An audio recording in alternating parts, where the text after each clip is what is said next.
بسم اللہ الرحمن الرحیم۔ السلام علیکم معزز سامعین، آج میں آپ کو شداد کی جنت اور اس کے خوفناک انجام کا واقعہ سنانے جا رہا ہوں۔ احقاف قوم عاد کا مسکن تھا۔ احقاف کا مطلب اونچے اور لمبے ٹیلوں کی سرزمین ہے۔ یہ علاقہ یمن اور عمان کے درمیان بکھرا ہوا تھا۔ قوم عاد یہاں 8,500 سال قبل آباد تھی۔ اللہ تعالیٰ نے انہیں سرسبز کھیتیاں بھی دے رکھی تھیں، جانور بھی، پانی بھی اور وافر خوراک بھی۔ نعمتوں کی اس فراوانی نے انہیں بھٹکا دیا۔ وہ اللہ کے باغی ہو گئے۔ ان کی ہدایت کے لیے حضرت ہود علیہ السلام کو بھجوایا گیا۔ وہ انہیں تبلیغ کرنے لگے، لیکن عاد ان کا مذاق اڑانے لگے۔ وہ شرک سے پیچھے ہٹنے کے لیے راضی نہ ہوئے۔ شداد اس قوم کا بادشاہ تھا۔ یہ دو بھائی تھے، شدید اور شداد۔ شدید پہلے بادشاہ بنا۔ وہ فوت ہوا تو شداد نے اقتدار سنبھال لیا۔ وہ ایک وسیع سلطنت کا حکمران تھا۔ حکومت یمن سے عراق اور بعض روایات کے مطابق ایران تک پھیلی تھی۔ حضرت ہود علیہ السلام نے اسے بھی سمجھانے کی کوشش کی، لیکن اس کا دل بھی بند تھا۔ دونوں کے درمیان مکالمہ ہوا۔ شداد نے حضرت ہود علیہ السلام سے پوچھا، میں اگر ایمان لے آؤں تو مجھے کیا فائدہ ہوگا؟ حضرت ہود علیہ السلام نے فرمایا، تم پر جنت حلال ہو جائے گی۔ شداد نے پوچھا، جنت کیا ہے؟ حضرت ہود علیہ السلام نے اسے جنت کا نقشہ بتایا۔ شداد نے دعویٰ کر دیا، یہ کیا بڑی بات ہے، میں بھی ایسی جنت بنا سکتا ہوں۔ حضرت ہود علیہ السلام نے اسے اس کفر اور اس شرک سے روکنے کی کوشش کی، لیکن وہ باز نہ آیا۔ اس نے سلطنت کے تمام بڑے معمار اکٹھے کیے اور احقاف میں ارم کے مقام پر 20 کوس لمبی اور چوڑی جنت بنوانی شروع کر دی۔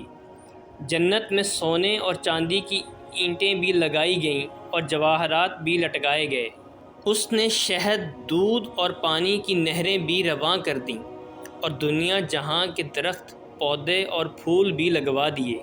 قوم عاد بلند ستونوں پر محلات بنانے کی ماہر تھی۔ شداد کی ارم یعنی جنت میں یہ فن عروج پر تھا۔ ریت کے ٹیلوں کے درمیان بلند ستون تھے اور ان ستونوں پر سونے اور چاندی کی عمارتیں کھڑی تھیں۔ شداد نے فیصلہ کیا تھا وہ جنت کی تکمیل کے بعد اس میں قدم رکھے گا۔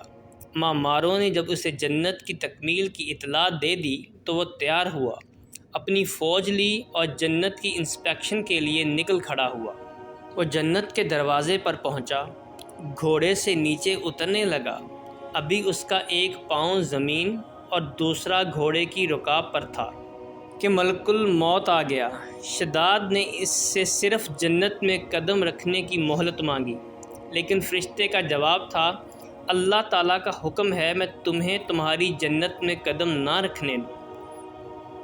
وہ بہت گڑ گڑایا، لیکن ملک الموت نے اس کی جان قبض کر لی۔ وہ زمین پر دوسرا قدم نہ رکھ سکا۔ شداد کی موت کے بعد حضرت جبرائیل امین نے چیخ ماری اور شداد کی پوری جنت زمین میں دھنس کر رہ گئی۔ پیارے دوستو، اس واقعے سے ہمیں پتہ چلتا ہے کہ حقیقی بادشاہ تو صرف ایک اللہ تعالیٰ کی ذات ہی ہے، اور اس کے سوا جس کسی نے بھی خدائی کا دعویٰ کیا وہ ایسے ہی غرق ہو کے مرا اور ایسے ہی ذلیل ہو کے مرا۔ پیارے دوستو، انسان کے اندر کا غرور اور تکبر ہی انسان کا سب سے بڑا دشمن ہے۔